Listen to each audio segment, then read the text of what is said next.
ഒരു ദിവസത്തേക്ക് യാത്ര പോകാനായിട്ട് വളരെ മനോഹരമായൊരു സ്ഥലം നോക്കുന്നുണ്ടോ? എങ്കിൽ പറ്റിയ സ്ഥലമാണ് നമ്മുടെ 12ാമത്തെ ജില്ലയായ വയനാട്. നമ്മുടെ കേരളത്തിൽ ഏറ്റവും കുറവ് ജനസംഖ്യയുള്ള സ്ഥലമാണിത് കേട്ടോ. കാരണം അത് വന്നിട്ട് അധികം നാളായില്ല. 1980 നവംബർ 1 വന്നതേ ഉള്ളൂ ഈ നാട്.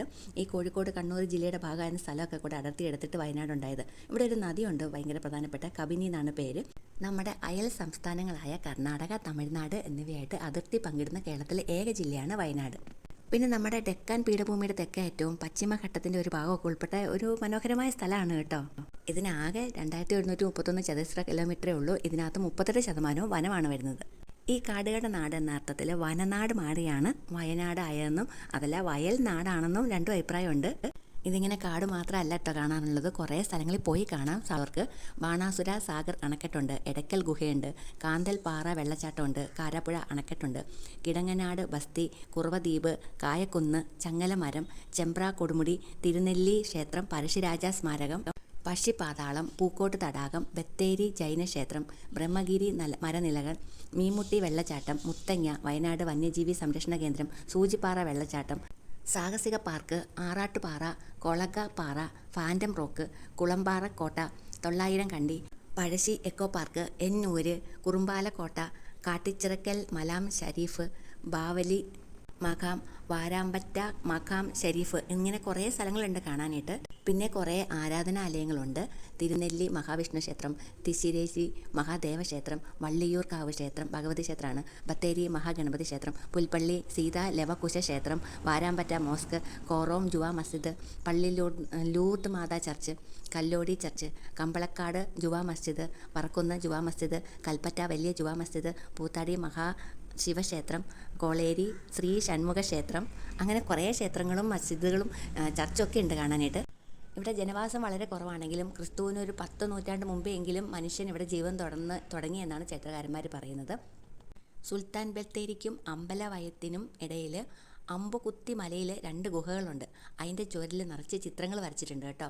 ഇതൊക്കെ പുരാതന സംസ്കാരത്തെക്കുറിച്ച്, ഇവിടെ ഉണ്ടായിരുന്ന സംസ്കാരത്തെക്കുറിച്ചൊക്കെ നമുക്ക് അറിയാനായിട്ട് സാധിക്കും. പണ്ട് ഈ നാടിനെ വേട രാജാക്കന്മാരാണ് ഭരിച്ചിരുന്നത്.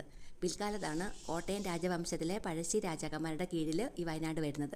ഹൈദർ അലി മൈസൂർ രാജാവായിരുന്ന സമയത്ത് അദ്ദേഹം വയനാട് ആക്രമിച്ച് തൻ്റെ അധീനതയിലേക്കാക്കി. പിന്നെ ടിപ്പുവിൻ്റെ സക്കാലത്താണ് വയനാട് കോട്ടയം രാജവംശത്തിലേക്ക് വീണ്ടും പുനഃസ്ഥാപിച്ചത്. പക്ഷേ ശ്രീരംഗപട്ടണം സമാധാന ഉടമ്പടിക്കൊക്കെ ശേഷം ഈ മലബാർ പ്രദേശം മുഴുവനും ടിപ്പു ബ്രിട്ടീഷുകാർക്ക് കൈമാറി. പിന്നീട് ബ്രിട്ടീഷുകാരും കേരളവർമ്മ പഴശ്ശിരാജയും തമ്മിൽ കടുത്ത ഏറ്റുമുട്ടലൊക്കെ ഉണ്ടായി. പഴശ്ശിരാജ വയനാട്ടൻ കാടുകളിലേക്ക് പോയി കുറിച്യ ഗോത്രത്തെ സംഘടിപ്പിച്ച് ബ്രിട്ടീഷുകാരുമായിട്ട് ഒളിപ്പോരാട്ടം നടത്തി. അവസാനം രാജ സ്വയം ജീവത്യാഗം ചെയ്തു.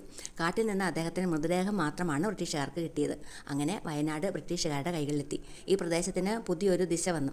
ഈ ബ്രിട്ടീഷ് അധികാരികൾ തേയില, നമ്മുടെ മറ്റ് നാണ്യവിളകൾ ഒക്കെ കൃഷി ചെയ്യാൻ വേണ്ടിയിട്ട് വയനാടിന് തുറന്നു കൊടുത്തു. എന്നിട്ട് ഈ താമരശ്ശേരി ചുരം പോലുള്ള ഭാഗത്തൊക്കെ നല്ല റോഡ് പണിതു. ഇതെല്ലാം കുത്തനെ കയറ്റിറക്കമായിരുന്നു. അതുകൊണ്ടാണ് കൂടുതൽ ആൾക്കാർ താമസിക്കാഞ്ഞത്. എന്തായാലും ശക്തമായ ചരിത്രമുള്ള ഒരു സ്ഥലമാണ് നമ്മുടെ വയനാട്. നമ്മുടെ താമരശ്ശേരി ചുരം കയറി ചെന്ന് കഴിയുമ്പോൾ ലക്കിടിക്കുന്ന്, അതിൻ്റെ മുകളിൽ ഈ ആദിവാസികളുടെ ഊരുണ്ട്. അപ്പോൾ ഈ ആദിവാസികൾ എങ്ങനെയാണ് ജീവിക്കുന്നത്, അവരുടെ സംസ്കാരമൊക്കെ നമുക്ക് അവിടെ നിന്ന് അറിയാൻ പറ്റും. ഇവിടെ അവരുണ്ടാക്കുന്ന സാധനങ്ങളുടെ ഒരു സ്റ്റോളൊക്കെ ഉണ്ട്. പിന്നെ ഫെലിസിറ്റേഷൻ സെൻ്റർ ഉണ്ട്. 300 പേർക്ക് ഇരിക്കാവുന്ന ഓപ്പൺ എയർ തിയേറ്ററൊക്കെ ഉണ്ട്. എന്നൂര് കഴിഞ്ഞാൽ പൂക്കോട് തടാകത്തിലേക്ക് പോകാം. അവിടെ പെഡൽ ബോട്ടുകളുണ്ട്, തടാകം ചുറ്റി വരാം. കൂടാതെ തടാകത്തെ ചുറ്റി നടക്കുന്ന നടപ്പാതയിലൂടെ ഒന്ന് നടന്നു വരുമോ, സൈക്കിൾ സവാരി ചെയ്യുകയൊക്കെ ചെയ്യാം. പിന്നെ കർലാട് തടാകത്തിൽ പോയിട്ട് അവിടെയാണെങ്കിൽ നമുക്ക് ബോട്ട് സവാരിയൊക്കെ ഉണ്ട്. കൂടാതെ zip line, rock climbing, boating, nature walk, bamboo rafting ഒക്കെ ഉണ്ട്. അവിടെ കയാക്കിംഗ് ഉണ്ട്. കുട്ടികൾക്കായിട്ടൊരു പാർക്ക് അടുത്ത് തന്നെയുണ്ട്. പിന്നെ ബോട്ടിംഗ് വേണമെങ്കിൽ ബാണാസുര സാഗർ ഡാമിലുണ്ട്. അത് മണ്ണുകൊണ്ടുള്ള ഇന്ത്യയിലെ ഏറ്റവും വലിയ അണക്കെട്ടാണ്, അതൊക്കെ കാണാം. കുറുമ്പാലക്കോട്ടയിൽ പോയാൽ കുത്തനെ കയറ്റം കയറാം. ഇനി ചരിത്രം ഇഷ്ടപ്പെടുന്നവർക്ക് കേരളവർമ്മ പരശുരാജയുടെ ശവകുടീരം കാണാം. ട്രക്കിംഗ് ഇഷ്ടപ്പെടുന്നവർക്ക് മുനീശ്വരം പാറയിൽ ട്രക്കിങ്ങിനുള്ള അവസരമുണ്ട്. ഇനി മൃഗങ്ങളെ ഇഷ്ടപ്പെടുന്നവർക്കുള്ളതാണ് തോൽപ്പെട്ടി വന്യജീവി സങ്കേതം. ഇത് കുടക് റോഡിൽ മാനന്തവാടിയിൽ നിന്ന് 20 കിലോമീറ്റർ വടക്ക് കിഴക്കായിട്ടാണ് ഉള്ളത്. ഇനി 30 കരിങ്കൽ തൂണുകളിൽ നിൽക്കുന്ന മനോഹരമായ ഒരു ക്ഷേത്രമുണ്ട്, തിരുനെല്ലി ക്ഷേത്രം. ഇവിടെ മരിച്ചുപോയുടെ ആത്മശാന്തിക്കായിട്ട് ബലിപൂജകൾ നടത്തുന്ന ഒരു സ്ഥലമാണ്, വളരെ ഫേമസ് ആണ്. ഇതിന് ചുറ്റും കമ്പമല, കരിമല, വരാടിക, കൊടുമുടികളാണ് ഉള്ളത്. അപ്പോൾ ഈ അവധി അവിടെ ആഘോഷിക്കാം. പിന്നെ കബിനി നദിയുടെ നടുവിലെ ഒരു തുരുത്തുണ്ട് കേട്ടോ, കുറുവദ്വീപ്. കാണേണ്ട കാഴ്ചയാണ്. മുളകൾ കെട്ടിയുണ്ടാക്കി ചെങ്കാടങ്ങളിൽ പുഴയിലൂടെയൊക്കെ നമുക്ക് പോകാം അങ്ങോട്ട്. പിന്നെ പഴശ്ശിരാജ മ്യൂസിയം ഉണ്ട്. അവിടെ 15 അടി പൊക്കമുള്ള പഴശ്ശിരാജാവിൻ്റെ പ്രതിമയുണ്ട്. പിന്നെ സൂര്യോദയം സൂര്യാസ്തമയം അടിപൊളിയായിട്ട് കാണാൻ പറ്റുന്ന ചിങ്ങേരി മലയുണ്ട്. രാവിലെ 6 മണി മുതൽ ഉച്ചയ്ക്ക് 12 മണി വരെ ഉള്ളൂ കേട്ടോ ട്രക്കിംഗ് ടൈമൊക്കെ. മുതിർന്നവർക്ക് 80 രൂപയും കുട്ടികൾക്ക് 50 രൂപയും ട്രക്കിംഗ് ചാർജും ഉണ്ട്. പിന്നെ രാജ്യത്തെ ഏറ്റവും വലിയ എർത്ത് ഡാമുകളിലൊന്നായ കാരാപ്പുഴ ഡാമുണ്ട്. അവിടെ സാഹസിക റൈഡുകളൊക്കെ ഉണ്ട് കേട്ടോ.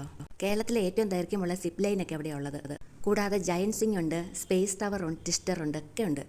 ഇനി മനോഹരമായ പ്രകൃതി ഭംഗി ആസ്വദിക്കാൻ ഇഷ്ടമുള്ളവർക്കാണ് നെല്ലാറച്ചാൽ വ്യൂ പോയിന്റ് നിന്ന് കഴിഞ്ഞാൽ വളരെ മനോഹരമായിട്ടുള്ള കാഴ്ചകൾ നമുക്ക് കാണാൻ പറ്റും. പിന്നെ കയറ്റം കയറാൻ പറ്റുന്നവർക്കുള്ള ഒരു മനോഹരമായ ഒരു വെള്ളച്ചാട്ടമാണ് കാന്തൽപ്പാറ വെള്ളച്ചാട്ടം. 30 മീറ്റർ മുകളിലാണ്, അതുകൊണ്ട് തീരെ കുറച്ച് ആൾക്കാരെ വരുള്ളൂ. അപ്പോൾ നമുക്ക് മനോഹരമായിട്ട് ബഹളങ്ങളൊന്നും ഇല്ലാതെ നിന്ന് കാണാൻ പറ്റും. പിന്നെ ഗ്ലാസ് ബ്രിഡ്ജ് ഉണ്ട് കേട്ടോ, നമ്മുടെ 900 കണ്ടിയിൽ. വളരെ മനോഹരമാണത്. ആ ബ്രിഡ്ജ് കയറി താഴേക്ക് നോക്കി നമ്മുടെ വയനാടിൻ്റെ പച്ചപ്പ് മുഴുവൻ കാണാൻ പറ്റും. ഇങ്ങനെ ഒരുപാട് കാഴ്ചകൾ, ഇനി പറഞ്ഞിട്ടില്ലാത്ത ഒരുപാട് കാഴ്ചകളൊക്കെ ഒരു സ്ഥലമാണ്. അപ്പോൾ എല്ലാവരും ഒരു പ്രാവശ്യം പോയി കാണണം. നമുക്ക് അടുത്ത വീഡിയോക്കകത്ത് കാണാം. അതുവരെയും ബൈ.